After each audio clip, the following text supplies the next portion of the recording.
பல்லவதேசம் Karthikeyan YouTube channel நேயர்கள் அனைவருக்கும் வணக்கம். திருமுருகன் காந்தி சமீப காலம் பார்த்தீங்கன்னா கருப்பு மையை எடுத்துக்கிட்டு அனைத்து ரயில்வே ஸ்டேஷன்களும் போயிட்டு எல்லா இடத்துலையும் வந்து ஹிந்தி எழுத்துக்களை மட்டும் போயிட்டு அவர் வந்து கருப்பு மையால் அழிக்கிறதெல்லாம் நம்ம பார்த்துட்டு இருக்கோம். திடீர்னு என்னடா இவருக்கு நாணயத்தையும் பார்த்தோஞ்சுக்க தொடர்ச்சியாக திமுக அரசின் மீது வைக்கின்ற அனைத்து குற்றச்சாட்டுகளையும் மாற்றும் வகையில பார்த்தீங்கன்னா அவர் வந்து அந்த கருப்பு மையம் வந்து இந்தி திணிப்பு அளிக்கிறோம், தமிழ் தீ பரவட்டும் அப்படி ரீதியில பார்த்தீங்கன்னா ஒரு பில்டப் தான் விட்டுட்டு இருக்காரு. ஆனா உண்மையில பார்த்தா தமிழ்நாட்டுல 2 வயது சிறுமிகள்ல இருந்து 60 வயது மூதாட்டி வரை பார்த்தீங்கன்னா பெண்களுக்கு பாதுகாப்பு இல்லை. நம்ம தொடர்ச்சியா பார்த்துட்டு இருக்கோம்.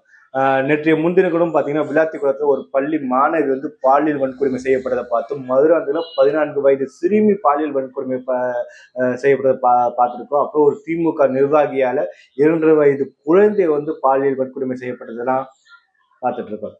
இது அனைத்திற்கும் குரல் கொடுக்காத திருமுருகன் காந்தி அவர்கள். ஆனா உண்மையிலுமே பார்த்தீங்கன்னா அவர் வந்து திருமுருகன் காந்தி அவரோட நேம் பார்த்தா நமக்கு டவுட்டா தான் இருக்கு. அவரோட உண்மையான பேர் என்னன்னு தெரிஞ்சா நம்ம கமெண்ட் பாக்ஸ் சொல்லுங்க.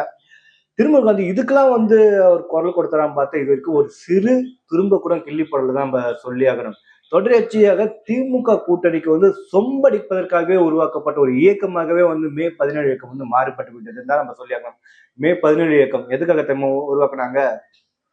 காங்கிரஸை எதிர்த்து, தமிழீழ படுகொலையை எதிர்த்து, திமுக எதிர்த்து உருவாக்கப்பட்ட இயக்கம் தான் மே 17 இயக்கம். அந்த மே 17 இயக்கம் பார்த்தீங்கன்னா இப்போ பார்த்தீங்கன்னா முழுக்க முழுக்க திமுக காங்கிரஸ் கூட்டணிக்கு வந்து சொம்படிக்கிற ஒரு இயக்கமாக தான் மாறிடுச்சுன்னு நான் சொல்லி ஆகணும். திமுக கூட்டணிக்கு ஏதாவது ஒரு பிரச்சனைனா, ஏதாவது ஒரு ஆபத்துனா உடனே மடைமாற்ற விதமாக செயல்படுகின்ற விதமாக தான் இப்போ வந்து மே 17 இயக்கம் பார்த்தீங்கன்னா தொடர்ச்சியா செயல்பட்டு இருக்கு.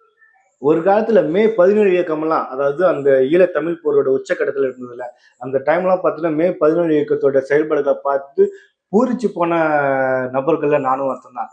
ஆனா அப்பெல்லாம் வீரியமாக செயல்பட்ட மே 17 இயக்கம் பார்த்தீங்கன்னா தற்போது திமுக கூட்டணிக்கு ஜால்ரா அடிக்கிற விதமா தான் இப்போ வந்து செயல்பட்டு இருக்குன்னு நம்ம சொல்லி ஆகணும்.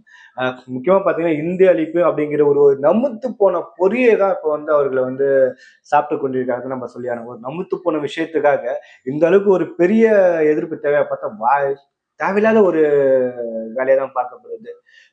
ரூபா நோட்ல இந்தி இருக்கு. திரும்ப காந்தி அதை அழிச்சிட்டு போய் அதை மாற்ற முடியுமா அவரால? இந்திங்கிறது அது ஒரு மொழி, அவ்வளவுதான். தமிழ்நாட்டுல பாத்தீங்கன்னா இப்ப நிறைய நபர்கள், நிறைய பள்ளி மாணவர்களை வந்து கேட்க ஆரம்பிச்சுட்டாங்க. அதாவது காசு கொடுத்து நாங்க தனியார் பள்ளியில மூணாவது மொழியை வந்து நாங்க படிக்கணுமா?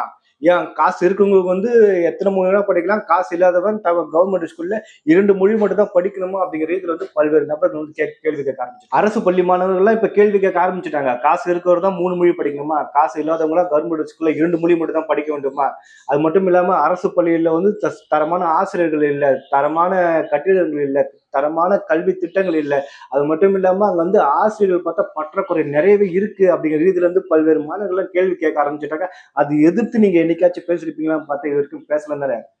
அதுக்கப்புறம் பார்த்தா அங்க ரயில்வே போலீஸ் கிட்ட போய் நீங்க சண்டை போடுறீங்க, இங்க இருக்கிற தமிழர்கள் வந்து ஸ்விக்கி ஜொமேட்டோ எல்லாம் ஓட்டுறானுங்க அப்படிங்கிற மாதிரி வந்து அவங்க கிட்ட போய் சண்டை போட்டு என்ன பிரயோஜனம்? நீங்க வந்து சண்டை போட வேண்டியது தமிழ்நாடு அரசு கிட்ட தானே. என்னுடைய மாணவர்களுக்கு, என்னுடைய பசங்களுக்கு, என்னுடைய இளைஞர்களுக்கு வந்து இங்க எங்கடா எங்க வேலை, எங்க அரசு வேலை போல எங்கடா நீங்க ஏற்படுத்துறீங்கன்னு சொல்லிட்டு நீங்க தமிழக அரசை பார்த்து கேட்க வேண்டிய கேள்விய ரயில்வே ஸ்டேஷன்ல போயிட்டு ரயில்வே போலீஸ் கிட்ட போய் கேட்டுட்டு இருக்கீங்க தற்கொலைத்தனமா. அது மட்டும் இல்லாம செங்கல் சைக்கோ மாதிரி இருந்து நீங்க பெயிண்ட் சைக்கோவா மாறிட்டு இருக்கீங்க. அது மாதிரி கொஞ்சமாச்சும் உங்களுக்கு புரியுதா இல்லையா திருமுருகன் காந்தி அவர்களே? அது மட்டும் இல்ல, திருமுருகன் காந்தி உண்மையான பேரான்னு சத்தியமா எங்களுக்கு தெரியல. உண்மையான பேரா இருந்தா கொஞ்சம் அதுல மென்ஷன் பண்ணுங்க நம்மளுடைய கமெண்ட் பாக்ஸ்ல. இது மாதிரி தற்கொலைத்தனமா சுத்திட்டு இருக்காரு திருமுருகன் காந்தி அவர்கள். அதாவது திமுக அரசின் மீது இருக்கிற அனைத்து குற்றச்சாட்டுகளையும் மடைமாற்றி இது மாதிரி தமிழ்நாட்டுல வந்து இந்தி திணிப்பு ஒண்ணு நடக்குது அப்படிங்கிற ரீதியில வந்து ஒரு பொய்யான பிம்பத்தை வந்து கட்டமைச்சிட்டு இருக்காரு திருமுருகன் காந்தி அவர்கள். மக்கள் எல்லாமே உங்களுடைய பொய்யான நாடகத்தை தொடர்ச்சியா கவனித்துக் கொண்டேதான் இருக்கிறார்கள். உங்களுடைய சுய உருவங்கள், சுய அரிப்பு, சுய லாபம் இது எல்லாமே மக்கள் எல்லாம் பார்த்துட்டு தான் இருக்காங்க. கண்டிப்பா இதுக்கான விடை கூடிய சீக்கிரம் உங்களுக்கு கிடைக்கும்.